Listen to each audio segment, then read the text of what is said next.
U prošlom videu sam objasnio funkcije sourcePlay i sourceRoot. Preporučam da ga pogledate jer se u njemu nalaze ključne informacije i bolje ćete razumjeti sadržaj koji slijedi. NTR i NTT su kratice za naziv Node Transposition Rule i Node Transposition Table. Ovaj naziv je teško prevesti, ali ni u izvornom obliku on ne otkriva o čemu bi se moglo raditi.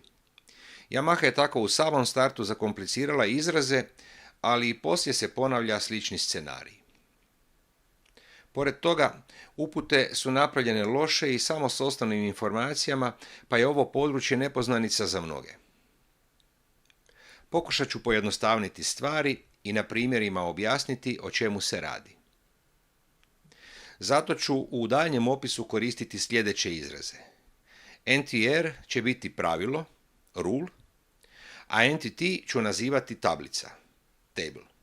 Dakle, postoje 3 osnovna pravila, a na njih djeluju više različitih tablica. Na prikazu možete vidjeti da postoji pravilo root trans, root fixed i pravilo gitar. Na prva 2 pravila djeluju iste tablice, a kod gitar se pojavljuju 3 nove. Za početak ću objasniti koja je razlika između pravila root trans i root fixed. Na kord kanalu ću osvirati motiv jednostavne pratnje i kao što znate iz prvog videa, za kord kanale je preporučeno pravilo root trans i tabla kord. Tako ću postavku i ostaviti i nakon osvirane fraze ću pohraniti novi style.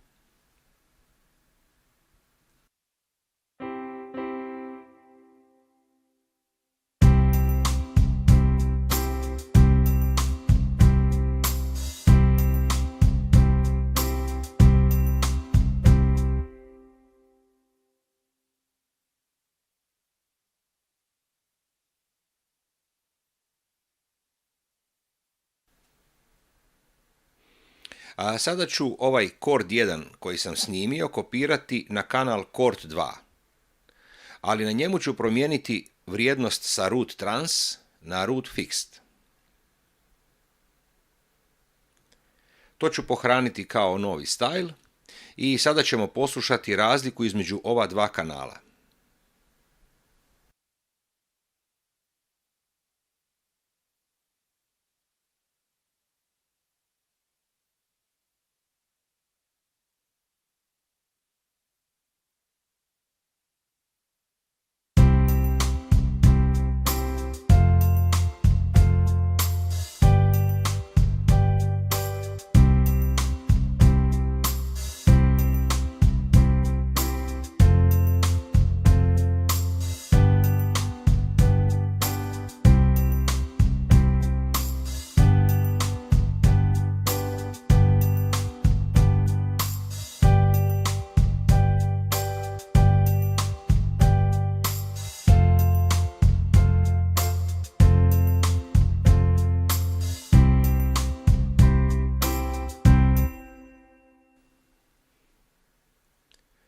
I kao što možete čuti, a to sam prikazao i u notama da doživljaj bude vizuelan, kod pravila root trans početna nota sviranog motiva uvijek kreće od osnovnog tona. Root fixed zvuči nešto drugačije jer početna nota svira najbližem tonu osnovnog akorda. Ovo je jedina razlika između ova 2 pravila i ona vrijedi i primjenjuje se za sve tablice koje imamo i koje vrijede za njih. Sada prelazim na objašnjenje tablice bypass. Za to ću koristiti kanal phrase i snimit ću jedan jednostavan motiv na njega. Preporučene postavke za phrase su uvijek root trans i melody. Ipak, ja ću promijeniti ovaj melody na bypass kako bismo na tom primjeru mogli uočiti razliku.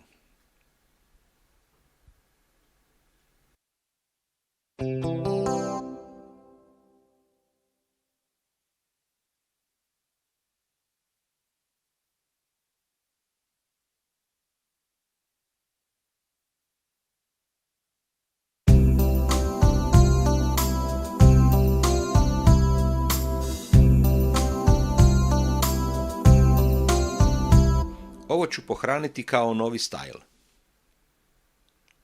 A sada ću kopirati phrase 1 na kanal phrase 2.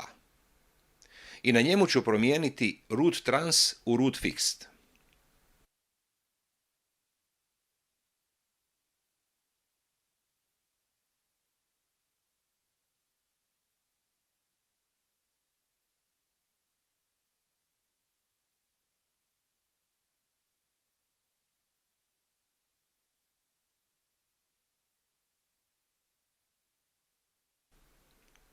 Da čujemo sad koja je razlika između ova dva kanala.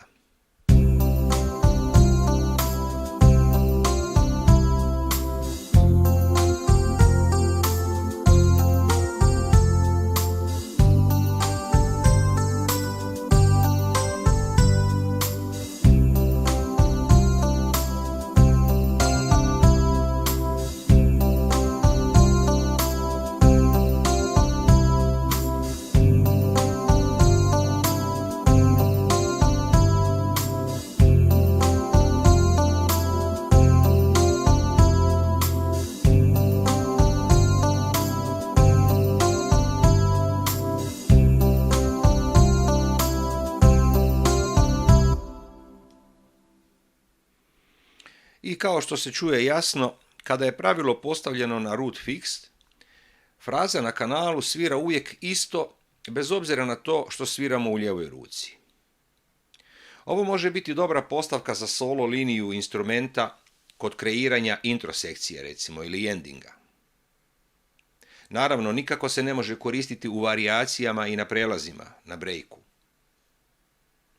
Međutim, kada je pravilo postavljeno na root trans, čujemo da fraza pravilno svira na promjenu akorda. A da vidimo kako se čuje kada sviramo mol.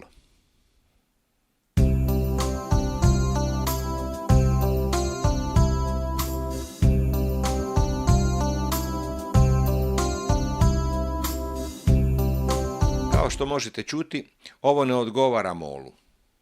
Morat ćemo promijeniti neku vrijednost i to ću učiniti upravo na tablici ovog kanala phrase 1 na način da ću bypass prebaciti na melody. I onda ću usput i obrisati kanal phrase 2 da nam ne smeta pri slušanju.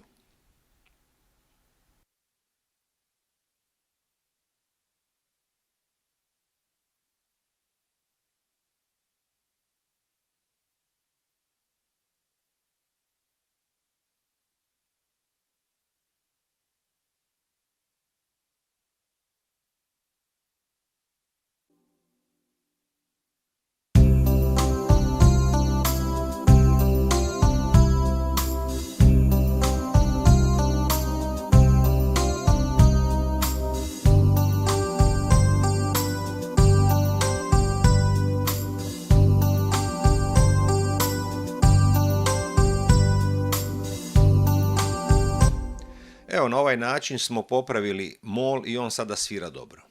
Međutim, čujete da sedmica baš nije najbolja i promjenom tablice ćemo popraviti i tu situaciju.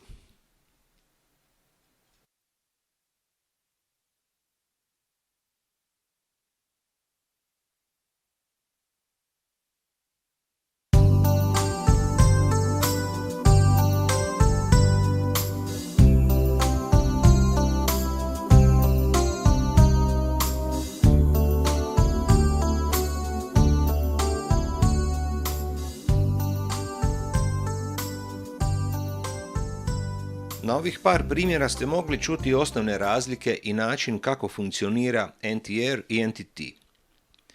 Kombinacija je uistinu mnogo i nekada ćete naići na neke koji nisu u skladu sa onim što ste zamislili, ne zvuče dobro. Na primjerima iz ovog videa ste mogli uočiti i par detalja.